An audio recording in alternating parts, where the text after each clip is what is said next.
Hello everybody, welcome back to our CTube YouTube channel అండి. Cherry TV 7004 YouTube ఛానల్ని CTube ఛానల్గా రీసెంట్గా just change చేశాను. సీట్యూబ్ channel అని మీరు టైప్ చేసినప్పుడు ఛానల్ రాకపోతే చెర్రీ టీవీ 7004 యూట్యూబ్ ఛానల్ అని చెప్పి మీరు సర్చ్లో వెతకండి. ఇకపోతే మొదటిసారిగా మన ఛానల్ని చూస్తున్న వారు వెంటనే సబ్స్క్రైబ్ చేసుకుని పక్కనే ఉన్న బెల్ ఐకాన్ మీద క్లిక్ చేస్తే కనుక నేను ఏదైనా ఒక వీడియో చేస్తే వెంటనే మీకు నోటిఫికేషన్ రూపంలో ఇమీడియట్గా వచ్చేస్తుంది. కాబట్టి మన ఛానల్ని సబ్స్క్రైబ్ చేసుకుని పక్కనే ఉన్న బెల్ ఐకాన్ మీద క్లిక్ చేసి మన ఛానల్కి సపోర్ట్గా ఉండండి. ఇకపోతే ఈ వీడియోలో మనము ఆంధ్రప్రదేశ్ ప్రభుత్వం ప్రతిష్టాత్మకంగా చేపడుతున్నటువంటి ఎన్టీఆర్ హౌసింగ్ స్కీమ్ అనే వివరాల గురించి మనం మాట్లాడుకుని ఉన్నాం. మరి ఈ వీడియోలో ఎన్టీఆర్ హౌసింగ్ స్కీమ్కి సంబంధించినటువంటి అర్హతలు, అనర్హతలు, షరతులు, డాక్యుమెంట్లు, ఇది ఎక్కడ సమర్పించాలి, ఏ విధంగా సమర్పించాలి, ఈ అన్ని వివరాల గురించి కూడా సంపూర్ణంగా పూర్తిగా డీటెయిల్స్ ఇస్తాను. వీడియో మొదటి నుంచి చివరి వరకు చూడండి. మొదటగా మన వీడియోకి ఒక లైక్ ఇచ్చేయండి. ఇకపోతే వివరాల్లోకి మనం వెళ్ళిపోదాం. పట్టణంలో 2 సెంట్లు, గ్రామీణ ప్రాంతంలో 3 సెంట్లు ఇళ్ల స్థలాలను పంపిణీ చేయనున్నట్లు ఇటీవల ఆంధ్రప్రదేశ్ రాష్ట్రంలోని మహాకూటమి ప్రభుత్వం ప్రకటించిన విషయం మనకు తెలిసిందే. పేదలకు ఇళ్ల స్థలంతో పాటు ఇళ్ల పంపకంపై కూడా కూటమి ప్రభుత్వం హామీ ఇచ్చి ఉన్నది. కొత్తగా ఇళ్ల స్థలాల కోసం ఎప్పటి నుంచి అప్లై చేసుకోవాలి, అలాగే ఎలా అప్లై చేసుకోవాలి, కావలసిన డాక్యుమెంట్లు ఏమిటి, ఈ వివరాలను ఇప్పుడు ఒక్కొక్కటిగా మనం పరిశీలన చేద్దాం. ఆంధ్రప్రదేశ్ రాష్ట్రంలో 114 లక్షల గృహ నిర్మాణాలను పూర్తి చేస్తామని ఇటీవల మంత్రి పార్థసారథి గారు ప్రకటించడం మనకు తెలిసిందే. దీనిలో భాగంగా ఆంధ్రప్రదేశ్ ముఖ్యమంత్రి శ్రీ నారా చంద్రబాబు నాయుడు గారి చేతుల మీదుగా ఇంటి స్థలాలు మరియు ఇంటి తాళాలు కూడా అందజేయనున్నారు.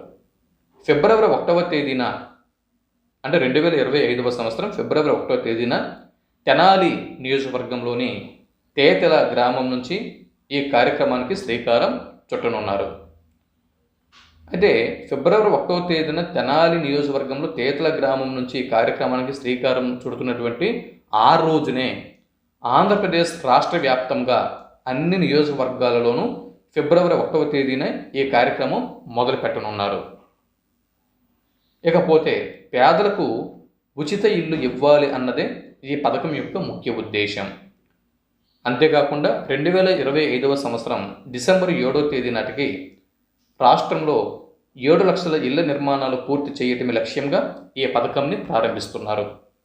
ఇకపోతే ఆధార్ కార్డు ఉన్నవారు అందరూ కూడా ఈ పథకానికి అప్లై చేసుకోవచ్చు అని చెబుతున్నా కూడా ఎందుకు కొన్ని షరతులు అనేవి ఉన్నాయి. ఆ షరతుల్ని ఇప్పుడు మనం ఒక్కొక్కటిగా పరిశీలన చేద్దాం. ముందుగా ఈ పథకంకి అప్లై చేసుకోవాలి అనుకుంటే వారికి రేషన్ కార్డు అనేది ఉండాలి. ఆధార్ కార్డుతో పాటు రేషన్ కార్డు అనేది ఉండాలి. గతంలో ఏ ప్రభుత్వం నుంచి స్థలం కానీ ఇల్లు కానీ పొంది ఉండకూడదు. అంటే మీ రేషన్ కార్డులో ఎంతమంది సభ్యులైతే ఉన్నారో అంతమంది సభ్యులు ఏ ఒక్కరు కూడా రేషన్ కార్డులో ఉన్నటువంటి సభ్యుల్లో ఏ ఒక్కరు కూడా ఇంతకుముందు గతంలో ఏ ప్రభుత్వం నుంచి ఇల్లు యొక్క స్థలం కానీ ఇల్లు కానీ పొంది ఉండకూడదు అనేది ఒక షరతు. అలాగే హౌస్ పర్పస్ ఏ బ్యాంకు నుంచి లోన్ అనేది తీసుకుని ఉండకూడదు. రేషన్ కార్డులో ఉన్నటువంటి సభ్యుల్లో ఏ ఒక్కరు కూడా హౌస్ పర్పస్ లోన్ అనేది వాడి ఉండకూడదు.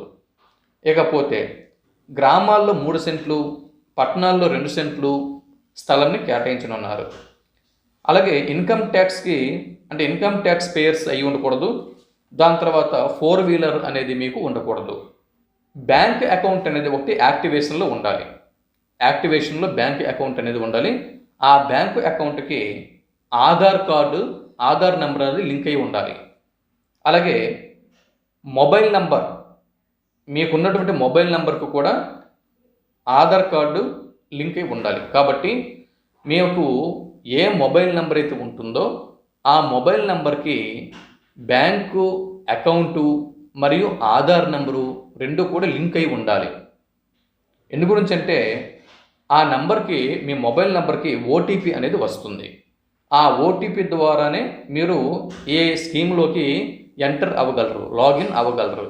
కాబట్టి ఇవి చూసుకోండి మీరు.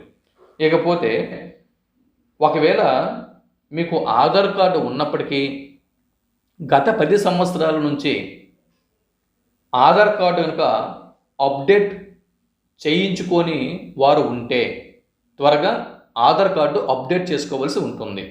అంటే గత 10 ఇయర్స్లో ఒకసారి కూడా మీ ఆధార్ కార్డు అనేది అప్డేట్ చేయకపోయి ఉంటే తప్పనిసరిగా ఆధార్ కార్డుని అప్డేట్ చేసుకోండి. ఇకపోతే మీరు నివాసం ఉంటున్నటువంటి ఇంటి యొక్క అడ్రస్ ప్రూఫ్ అనేది ఇవ్వాల్సి ఉంటుంది. క్యాస్ట్ ఇన్కమ్ సర్టిఫికేట్ అనేది తప్పనిసరిగా మీకు ఉండాలి. లేకపోతే కనుక వెంటనే మీ గ్రామ సచివాలయానికి వెళ్ళి క్యాస్ట్ ఇన్కమ్ సర్టిఫికేట్లు అనేది చేయించుకోండి. అంటే లేటెస్ట్గా ఉండాలి. ఎప్పుడో మేము చేయించుకున్నాం అని కాకుండా గత 5 నెలల్లో చేయించుకున్నటువంటి లేటెస్ట్ క్యాస్ట్ ఇన్కమ్ సర్టిఫికేట్ అనేది మీ దగ్గర కంపల్సరీగా ఉండాలి. ఎందుకు ఇన్కమ్ సర్టిఫికేట్ అనేది ఎందుకు అంటే మీరు బిలో పావర్టీ లైన్ కింద ఉన్నారా లేదా అనేది గవర్నమెంట్కి తెలియాలి. బిలో పావర్టీ లైన్ కింద అంటే ఎటువంటి వారిని బిలో పావర్టీ లైన్ కింద ఉన్నవారిగా గుర్తిస్తారంటే, పట్టణాలలో అయితే వార్షిక ఆదాయం అంటే సాంవత్సరిక ఆదాయము 1,40,000 రూపాయల కంటే తక్కువ ఉండాలి. అలాగే గ్రామీణ ప్రాంతాల్లో అయితే వార్షిక ఆదాయము 1,20,000 రూపాయల కంటే తక్కువ ఉండాలి. ఇటువంటి ప్రజలు మాత్రమే బిలో పావర్టీ లైన్ క్రిందకి వస్తారు. అందుకే మీరు బిలో పావర్టీ లైన్ క్రింద ఉన్నటువంటి వారా, లేకపోతే ట్యాక్స్ పేయర్స్ కారా, ఇటువంటి వివరాలు అనేవి ప్రభుత్వానికి తెలియాలి. కాబట్టి మీకు ఇన్కమ్ సర్టిఫికేట్ అనేది కంపల్సరీగా ఉండాలి. వీటన్నిటినీ రెడీ చేసుకొని ఉండాల్సి ఉంటుంది. ఫిబ్రవరి 1వ తేదీ నుంచి ఈ ప్రక్రియ ప్రారంభమవుతుంది. అలాగే మీకు 18 సంవత్సరాల వయసు నిండి ఉండాలి. ఈ పథకం అందుకోవాలంటే 18 సంవత్సరాలు నిండి ఉండాలి. 60 సంవత్సరాల లోపు ఉండాలి. మీ వయస్సు 18 సంవత్సరాల పైన 60 సంవత్సరాల లోపు ఉండాలన్నమాట. 18 ఇయర్స్ నుంచి 60 ఇయర్స్ వరకు ఈ పథకానికి వయోపరిమితిగా నిర్ణయించడం జరిగింది. ఇకపోతే మరి ఈ పథకాలని, ఈ డాక్యుమెంట్లని వీటిని ఎక్కడ సమర్పించాలి, ఏమిటి, ఈ వివరాలు అన్నీ కూడా మీకు ఫిబ్రవరి 1వ తేదీన ఈ స్కీమ్ ప్రారంభించిన తర్వాత తెలుస్తాయి. కాబట్టి మళ్ళీ ఫిబ్రవరి 1వ తేదీన ఈ స్కీమ్ ప్రారంభించిన తర్వాత మరిన్ని వివరాలు, నాకు అందినటువంటి వివరాలని మీకు తీసుకుని వచ్చి మరొక వీడియో రూపంలో చెబుతాను. అయితే ఈ లోపు నేను ఏవేవైతే చెప్పానో అవన్నీ కూడా మీరు అప్డేట్ చేసుకుని ఉండాలి. ఇన్ కేస్ మీది ఆధార్ కార్డు ఓల్డ్ వెర్షన్ అయినట్టుగైతే వెంటనే వెళ్ళి ఆధార్ కార్డు అప్డేట్ చేసుకోవాల్సి ఉంటుంది. క్యాస్ట్ ఇన్కమ్ సర్టిఫికేట్లు చేయించుకున్న వారు ఉంటే వెంటనే మీ సచివాలయంకి వెళ్ళి క్యాస్ట్ నేటివిటీ సర్టిఫికేట్ అనేది చేయించుకోండి. అలాగే మీ అడ్రస్ ప్రూఫ్, మీరు ఏ స్థలంలో ఉంటున్నారు, ఏ ఇంట్లో ఉంటున్నారు, ఏ గ్రామంలో ఉంటున్నారు, ఏ ఊర్లో అంటే ఏ వీధిలో ఉంటున్నారు, దానికి సంబంధించినటువంటి మీ ఇంటి అడ్రస్ ప్రూఫ్, ఇటువంటి వివరాలన్నీ కూడా మీరు సచివాలయంకి వెళ్తే వాటిని ఇస్తారు. కాబట్టి ఇప్పుడు నేను చెప్పినటువంటి ఈ డాక్యుమెంట్స్ అన్నీ కూడా మీరు రెడీ చేసుకోండి. ఒకవేళ మీ మొబైల్ నెంబర్కి బ్యాంకు అకౌంట్ కానీ లేదా ఆధార్ కానీ లింక్ అయ్యి ఉందా లేదా అని చెక్ చేసుకోండి. ఒకవేళ కాకపోతే లింక్ చేసుకోండి. బ్యాంక్ అకౌంట్కి, ఆధార్ కార్డుకి మీ మొబైల్ నెంబర్ అనేది లింక్ అయ్యి ఉండాలి. అప్పుడు మాత్రమే ఆ మొబైల్ నెంబర్కి ఓటీపీ అనేది వస్తుంది. ఓటీపీ వస్తేనే మీరు ఈ స్కీమ్లోకి లాగిన్ అవ్వగలరు. ఇవన్నీ ఉన్నాయి కాబట్టి ఈలోపు ఈ పనిలో మీరు ఉండండి. మరిన్ని అంటే స్కీము ఫిబ్రవరి 1వ తేదీన ప్రారంభమవుతుంది కదా, దాని తర్వాత దీనికి అర్హతలు ఏం పెట్టారు, ఈ డాక్యుమెంట్లు ఎక్కడ సమర్పించాలి, తర్వాత ఏ విధంగా వీటిని సమర్పించాలి, దీని ప్రాసెస్ ఏంటి, ఇవన్నీ కూడా నేను తర్వాత వీడియోలో మీ ముందుకు తీసుకువస్తాను. అంతవరకు సెలవు. దయచేసి ఈ వీడియోకి లైక్ ఇవ్వండి, మీ ఫ్రెండ్స్ అండ్ ఫ్యామిలీ మెంబర్స్కి షేర్ చేయండి. మరింత సమాచారంతో మరో వీడియోలో కలుద్దాం. బాయ్.